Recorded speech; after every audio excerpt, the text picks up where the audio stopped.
Claire, Here he is. how are you? I'm very well. Did you struggle getting on, Alex, or you're not too Ha! I bad? tried my desktop there and says, you know what, I can have all the lighting and speakers in the world, but if I can't get on, it's a bit irrelevant. Oh, we love a relaxed chat in here. How is it? How is it in Dublin today? How's the weather? It is warm, which is an anxious thing for a redhead. So you're dancing with the devil out there for more than 20 minutes. So, so I was out for 15 minutes, had me feeling I'm back in the house again. But I'm delighted to speak to you, Claire, Oh, bless and everybody you. watching as well. Ah, bless you. Well, let me do a quick intro, Alex. So, for anybody who doesn't know me, my name's Claire Hattrick, and I am the Executive Menopause Coach. And tonight, I'm super excited to have this really dynamic I was going to say blonde bombshell from Ireland joining us. So, Alex, tell everyone a little bit about you and what you do and why you are in the menopause space. Well, thank you for that absolute cracking introduction. And I can see Pat Tiffany's joined, Deborah Hunt, Claire Crawford, lots of regulars, and Ben Pottinger. So I used to work with professional athletes, and ever since I lost the weight myself at 16, lost 4 stone in a year, I was determined to work with athletes. And the more I did it, the more I realized that it wasn't, it's far more meaningful to help someone, in my opinion, reverse diabetes or feel better about themselves and play with their grandkids than help someone like a half second off a lap. So ever since that, then I just transitioned completely over to helping people. And I found that ladies over 45 in particular felt ignored, were given the same information as everybody else, just eat less, move more, which over trivializes the problem. For that reason, they felt like a failure and they were told to accept it as part of their age. So I decided to double down on helping people in this space for that reason. Brilliant, Alex. So, what do you know about menopausal women then? I know you're really up on hot flashes. Talk to us about what you know, and I'll critique you through if you get anything wrong. Go for it, go for it, go for it. So one thing I've learned is that when we hit the menopause, and obviously I haven't, but I do specialize in helping people who are going through that stage in their life, it becomes harder. Due to hormonal changes, we lose muscle mass, bone density decreases, which means more things become more difficult. You're more prone to be injured, you're more prone to lose muscle mass, which is a negative impact on your metabolism. That means you're not able to eat as much without gaining body fat, and that is why so many people now can see that what they've been trying in the past now no longer works. So from a healthy weight perspective and a longevity perspective, what I found when people go through the menopause is it becomes so much harder. Joint problems, metabolism struggles, hormonal changes, hot flushes. Furthermore, is that at that stage of your life, you're typically either caring for your parents or you're taking the strain off your own kids to mind grandkids, as well as other work pressures and stresses of perhaps being redundant and even going into retirement. So there's so many other changes lifestyle-wise that if you couple that with physiological changes, it just makes it a lot more challenging. Alex, you are so gemmed up for a young man. I'm really impressed. I was going to give you a rapturous round of applause there, but I don't think you can ever underplay how hard it is for so many of us because, as you know, my story, I lost 10 years of my life to undiagnosed menopause joint pain, which left me unable to stand, sit, or walk. And as you know, I'm an avid gym lover, even though I haven't been today because the old sinusitis and laryngitis has been playing me up a bit. I'm always in gym kit and I'm a big believer in self-help, and I think we do need to move more, but we need lots more information in that menopause toolkit because, as you say, what works for one doesn't work for another. So if somebody came to you then, Alex, and said to you, I'm 3 stone overweight, I don't enjoy exercise, I don't this, how do you deal with a woman like that then? That's probably going to cry down the phone to you. They're demoralized, they're demotivated. A lot of women who used to be 5'10" like myself and slim, we're doing no different with our diet, our exercise, and we're bucketing on the weight. How do you deal with somebody like that then, Alex? What's your advice? So first of all, you always have to seek to understand before you seek to be understood. So everyone is completely different.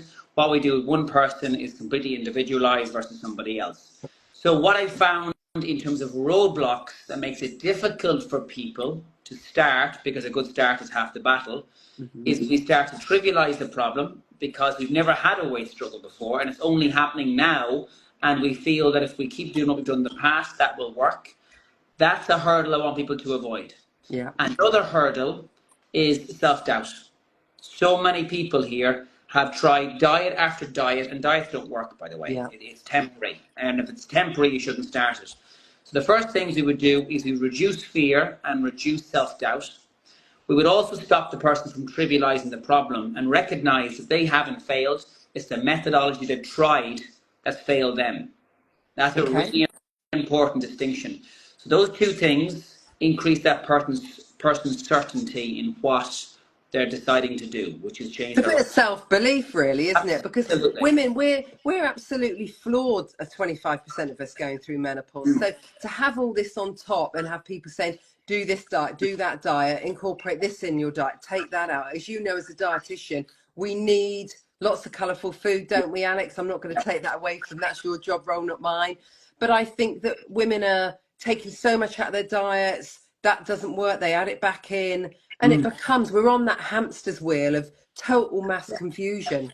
Restriction and confusion. And people Yeah. don't have clarity anymore because they're being marketed different magic pills and potions that aren't evidence based, and 9 times out of 10 aren't being delivered by dietitians either.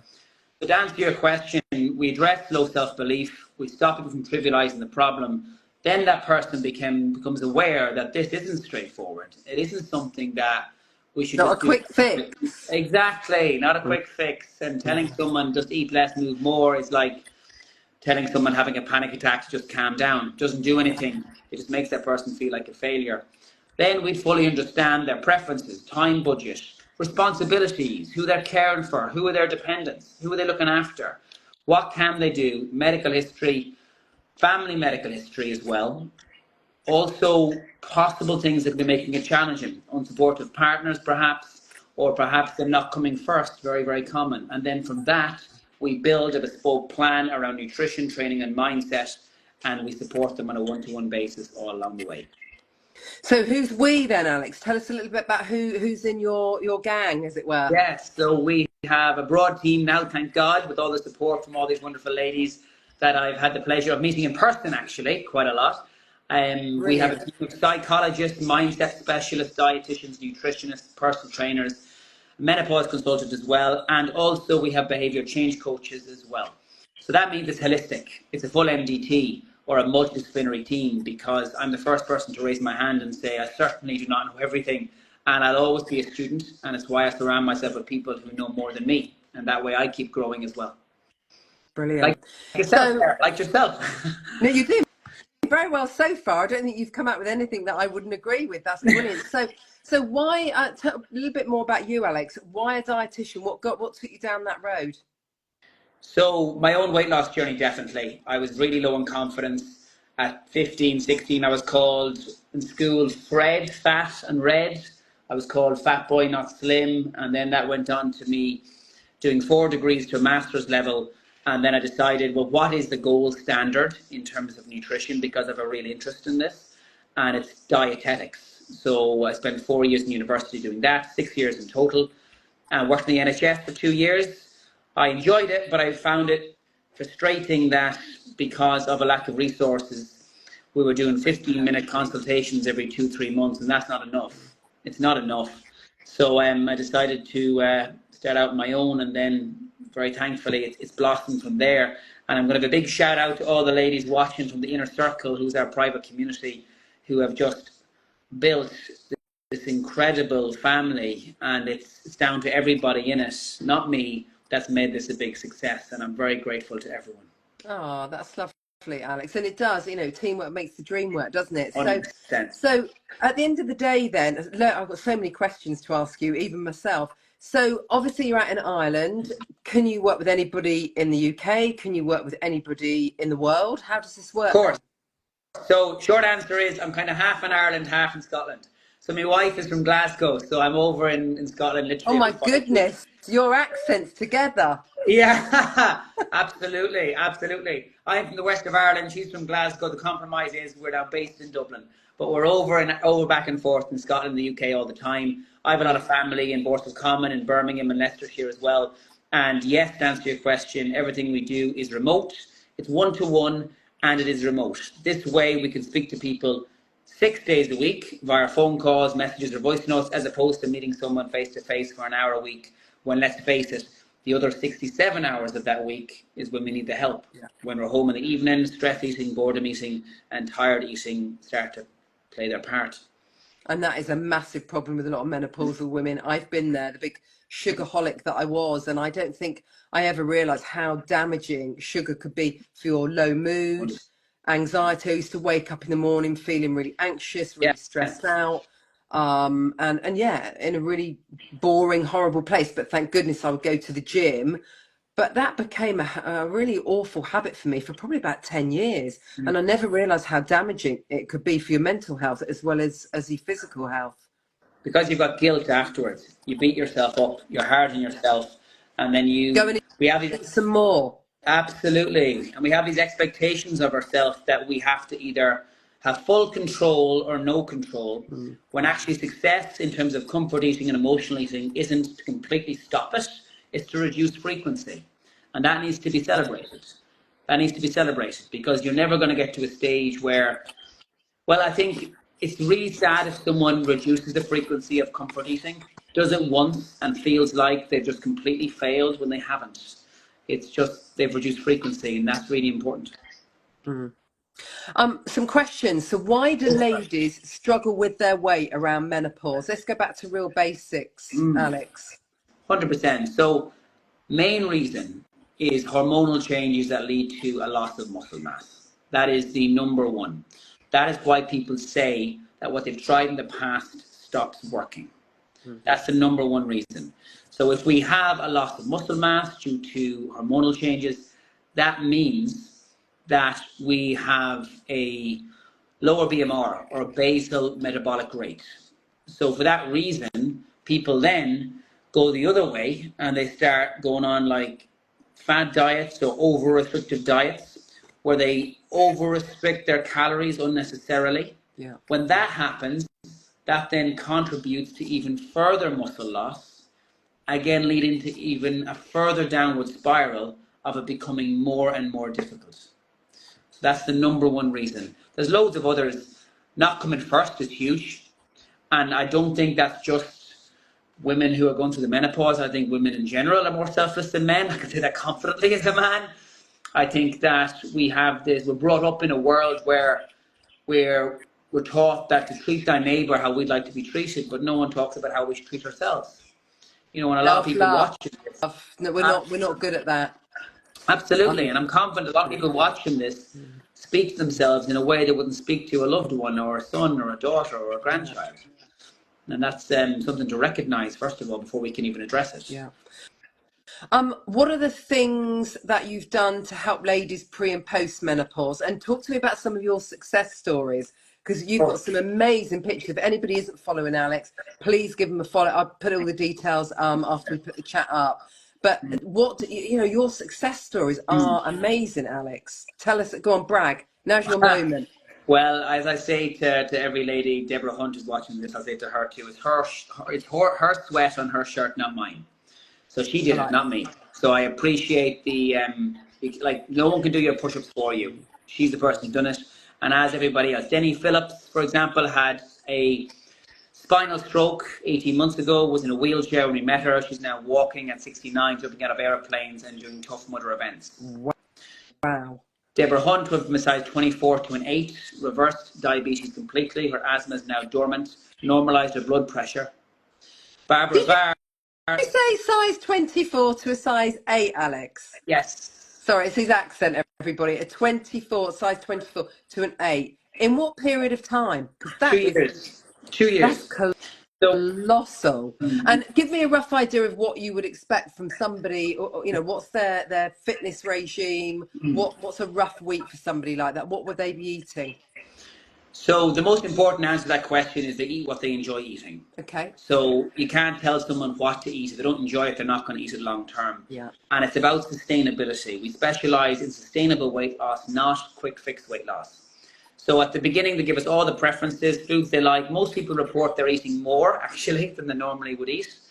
And we will do a training program based on what they can do, what's doable. I love that word, doable, because otherwise people become overwhelmed. So that can be done. Especially if you've got to work. I mean, some people say to me, I like work, I like training in the morning. I am not, I mean, I'm 56. I'm too knackered in the evening. I like to get up and do my training. But I absolutely agree. It's what's doable. Everybody is different. Yes, 100%. We have some people who train 5 mornings a week, and some people who train 3 mornings a week. The way I look at it, there's 168 hours in the week, 168. If I can ask a person for a total of three, which is food, mindset, training, everything, then typically most people believe that's reasonable. And Yeah. if it's reasonable, then it's doable. And if it's doable, it's sustainable. And that's really important. And you're more likely to commit to it. Yeah. Absolutely. And actually, even commitment, we don't ask for that often. We ask for communication, Okay. because if someone keeps communicating with us and says what doesn't work, then we can just change it. And you can learn from that from other menopausal Oh, ladies. 100%. The inner circle, I was mentioning this briefly, is our Facebook group, which is for people who we help on a one-to-one basis. It happened by accident, and then all of a sudden, this tribe of incredible women just have created this safe space that is, if ever you have a low day, I go on now, read it. I go on now, read it. Women, Some of these we stories. are champions at lifting each other up. I really think we are. We're good at that. Oh, I think it's brilliant. Brilliant. I think I heard a quote there a couple of months back. Have you not heard the memo? Women don't speak badly about each other anymore. I love that. It's just not the memo anymore. Now it's about lifting everyone else up. Yeah. And I'm very grateful for that. I really am. And what you're doing, Claire, is incredible here. You're coming on, you're increasing awareness. And what's more is you're able to do something I can't. You're able to say, well, I've been through it. I know what it's like to go through the menopause. Obviously, I don't. I can learn, I can educate myself, but I just completely tip my hat to you, Claire, in terms of what the differences that you've been making. It's why I reached out to you in the first place, because I But really. I think it's really interesting, and I love it that we've had probably about 100 people on that have joined us tonight, because for a young male to be in this space, this is the way we need to go. Everybody needs to be educated on menopause. It's going to hit 51% of the population. You are a woman, you're married to a woman, you work with a woman, you know a woman, you've got a daughter, a niece, a neighbour. Everybody needs to know and understand about menopause, even however basic it may be. So I think it's absolutely brilliant, Alex, that you've got into this space and you're making such a difference. I've noticed loads of comments. I should be going back asking reading some of these questions. I've read, it doesn't help menopausal women to train in a fasted state. That's interesting. Is this true? If so, what could I eat to break my fast to train in the morning? Great question. That So, is because I brilliant. fast, Alex. Yeah, that's okay. Fasting, first of all, we 100% support it if it's for religious reasons. Obviously, we'd never ask anyone to change for that reason. Yeah. If someone is fasting because it's what they've done in the past and it's worked in the past, we would question it because there's better ways.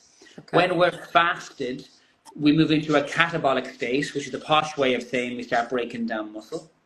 And if we start breaking down muscle, on top of the fact that we're already doing that anyway because going through the menopause, then it makes it harder in the long run. So the reason people lose weight when they're fasted is because they shorten their eating window, and by chance they end up eating less calories. If we can teach you how to eat over a longer period of time in the day, eat more frequently, eat more foods that perhaps will serve you, then you've got greater cognitive function, better reaction times, less risk of injury, better mood, better And performance, eat less better recovery. at night. Yes, exactly. We It's know. yeah, well, for sure. And you know what? That's another myth I want to dispel. The body doesn't know what time of day it is. So I actually eat 10 p.m. at night before I go to bed, and I encourage my team to as well, and our clients, because what it does is, especially carbohydrate, it improves sleep. So you can actually eat whatever times you want. It's just about ensuring that you eat healthful foods that you enjoy, and we control portion sizes. We use things like food displacement. Little hack for everybody watching: try and have fruit or veg with every meal. Try and make sure 50% of your plate is vegetables. It's very, very simple. Doing that in itself normally helps someone lose 2 or 3 pounds. Just that one change. Wow. So back to Iz's question. So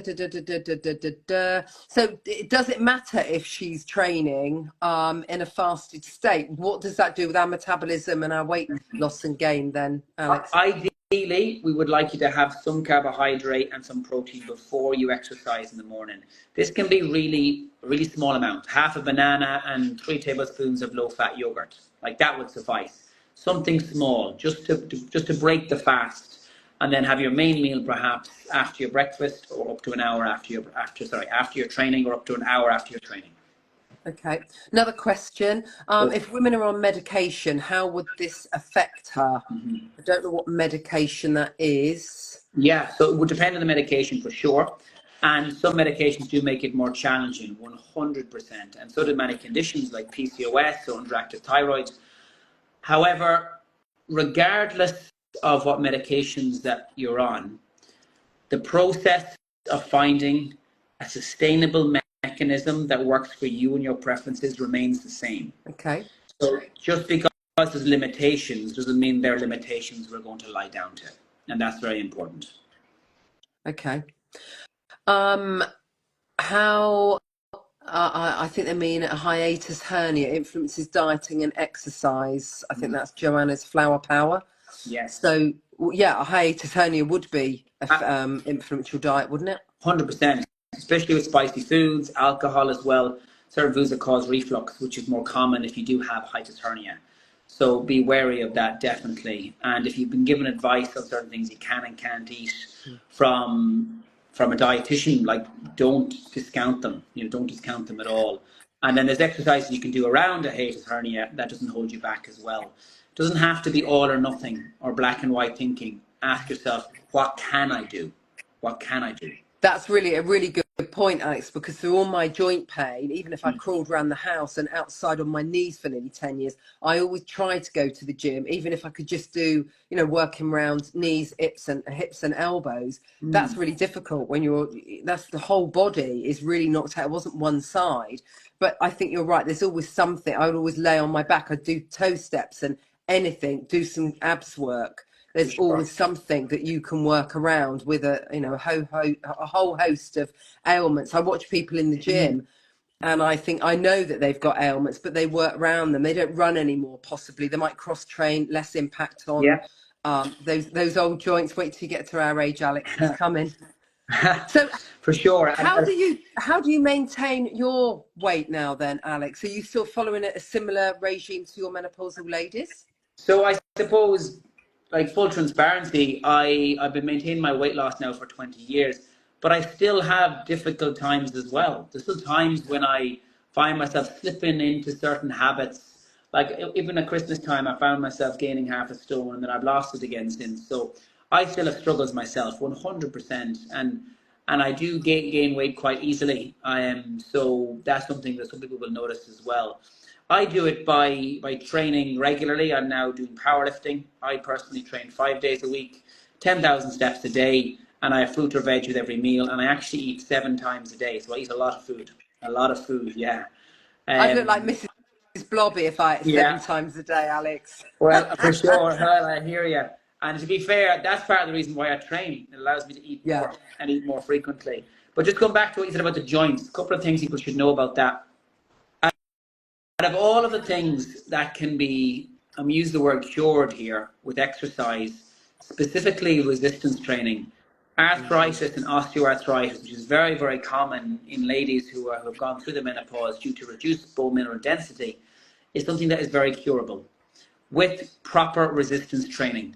And that doesn't have to be big heavy weights in the gym. And that's not going to make you bulky. That's a myth. It could be body weight, sitting up and down off a chair 10 times twice a day. It could be shopping bags, tins of beans. Doesn't have to be big, scary, intimidating gyms. 80% of the people that we help work out at home. So that's important to make sure that it doesn't have to be completely extreme. And if people can do that, alongside supplementing vitamin D, which by the way, if everyone here is not supplementing vitamin D, I recommend it. 4,000. Yes, great stuff. 4,000 international units a day, please, which is higher than the NHS recommendation, because we're looking to not just minimize deficiency, we're looking at optimizing performance as well. And that's really important. Okay. Yeah, I mean, if there's any supplement, I always say to people, vitamin D helps lots and lots of menopause symptoms. And we don't have enough sunshine here in the UK. And when we do, we slap sun cream all over us. So we've got a few more questions coming in. A lady saying, I can't wait to be pain free. It's having that really, that wealth of information in your menopause toolkit. Do go and speak to your GP though, ladies. Don't be in pain. Can you do resistance training with a pelvic organ prolapse? Yes, Is that your, absolutely. I can say, I know, I adore your pelvic floor. If you follow Lou, she's really, really up on, she's a pelvic physio specialist. But I don't know, is that something you can help with, Alex? Yes is the answer. I'm not going to give you advice on doing it because I'm not a physio, but our physio Tristan and physio Kathy certainly can. And by the way, you mentioned toolkit. We do have a menopause toolkit. If anyone wants that, drop me a message after this and I'll fire it over to you just to give you guys at least a start.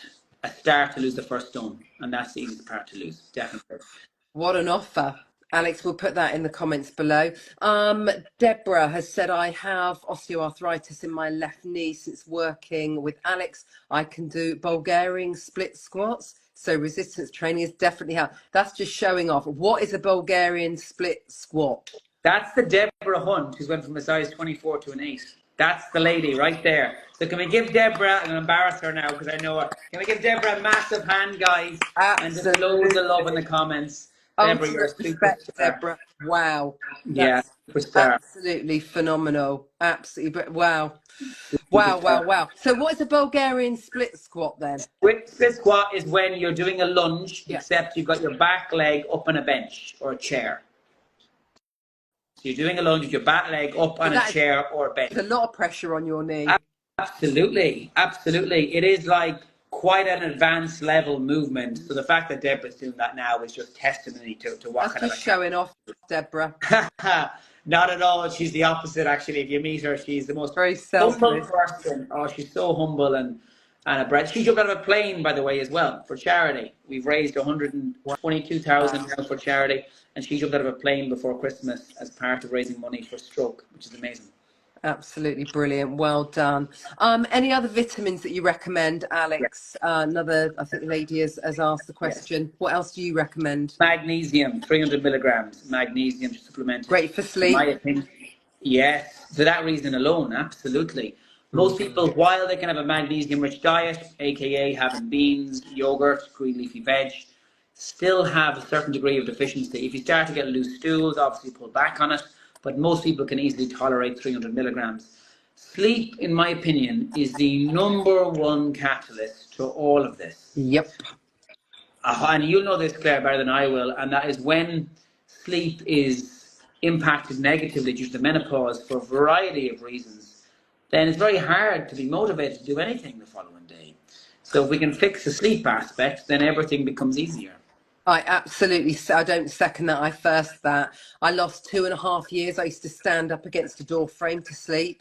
Unbeknown to me, I was having panic attack and anxiety attacks all night, every night for 2.5 years. And it is, I can't even, I know they use it as a form of torture, don't they? But I cannot tell you what it's like when weeks turn into months, turn into years, and you can't put one foot in front of the other. It's crushing. I can remember driving the car up onto the curb, and I can just remember literally falling asleep. But then I would wake up, I'd be panicking. So you're absolutely right. If we can get, and magnesium was the game changer for me. If we can get our sleep patterns right, I know that helps with weight as well, though, Alex, doesn't it? 100%. You've more cortisol in your body, more of the stress hormone if you're not well rested. But even like from a quality of life perspective, 90% of life is our perspective on it, in my opinion. And if you're tired, it's always going to put forward that lens of things being more difficult and less enjoyable. So honestly, sleep. I trust me, we've got a 13-month-old daughter, so we were challenged with that ourselves as a family in the last year and a half. But I can't emphasize that enough. If we remove all polyester, go for like bamboo or cotton so that you Cotton. sleep better, make sure you have a cold room, a mattress, good sleep hygiene, less phones, less fluids before bed, and just practice with structure and a routine and have that tough conversation with your partner if they're not supporting you in your sleep patterns. Yeah, I couldn't agree with any of that. You must be the ultimate man to be married to, Alex, because you've got the whole Oh, sleep hygiene. That's so important for menopausal women, having a cool room. I mean, I don't ever suffer with hot sweats. I never have. Conversely, I'm normally in a hoodie, but it's quite warm here right down in Hampshire today in the UK. So I just hate being cold, mm, but definitely at night, I always make sure the room is quite cool. I have a fan. It might not be aimed on yeah. me, but definitely trying to come off the phone a half an hour Mm, before I go to bed. yeah. And just that sleep hygiene again, never realized something as small as that can make a massive difference. And it is just changing those habits for life, isn't it? 100%. And a couple of quick things. I know a lot of people have said to me they can go to sleep, but then they wake up and can't go back to sleep. So if that happens, I want you to have a regimented do not do list if you're up to go to the bathroom. Do not look at the watch or the phone for the time. That creates anxiety and how much sleep you're not getting. Yeah. Try and keep your eyes closed and walk your way to the bathroom with your eyes closed and just use your hand to get there safely. Focus on how heavy your limbs are and only think about how heavy your limbs are, in particular when you get on the mattress again and how your limbs are sinking into the mattress. If you focus on something physiological, you're not problem solving tomorrow's stresses, which will never be fixed while in your bed. Oh, I'm going to be trying that at 2, 4, and 6 when I get up for my nighttime old lady wheeze. There you go. There you go. There you go. No, I'm normally up once in the night, and Mm. it's so frustrating. But like you say, I very rarely open my eyes. I normally feel my way to the bathroom, plonk down on the toilet, quick wee, and then stagger back to bed. But again, like you say, if people dive for their phones, it just wakes you up totally. Makes it more challenging then. Absolutely. Definitely. Definitely. Absolutely. I've just got to feel, I know I'm acutely aware of the time, Alex, but this conversation is going so many people are messaging me on my other phone saying, don't let Alex go yet. I've got questions, but we might have to do another one next month, Alex. No So, problem. what would be your average breakfast, lunch, and dinner? I know you eat 7 times a day. Yes. What would you, I mean, obviously, we've gone a bit protein mad at the moment. We're eating Yeah. 25 chicken fillets a day, and everyone's got a bit protein silly. What's your take on that? And what should we be eating, Alex? First of all, you won't have to eat 7 times a day because obviously my requirements will be different based on my sport. Typical ladies that we help have between 14 and 1600 calories a day, depending on the person. Yeah, yeah. And they typically eat 4 times a day, which would be three main meals and one snack. Okay. Protein in every single meal. Protein is critical for you to hold on to the muscle mass that you have. You don't have to be swallowing chicken fillets in protein shakers or anything like that. But what I do recommend is you always ask that question, where is the protein here?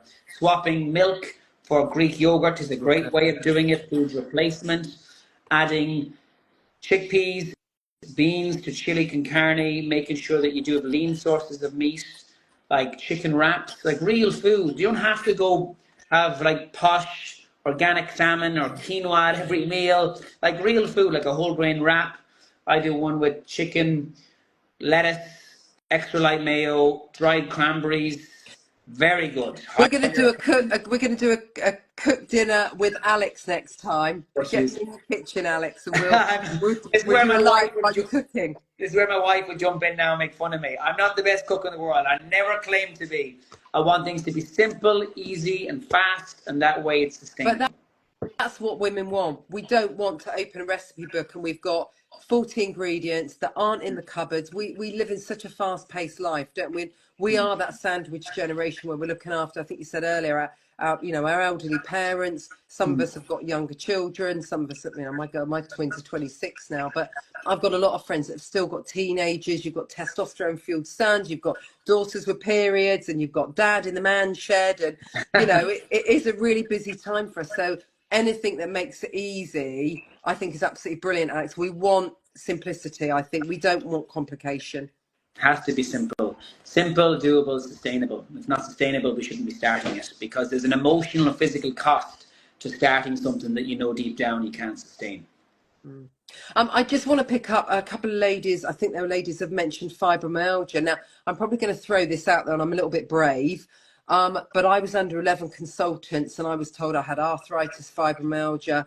We now are talking to a lot of professionals in the UK, and they are looking at HRT as Yeah. opposed to lots of drugs now. They're realizing that when you can't you don't have an answer, they kind of fob us off, ladies with fibromyalgia. So always mention this to your GP. Taking HRT, which transdermally is much better for you and derived from yam plants now by way of gel or patch.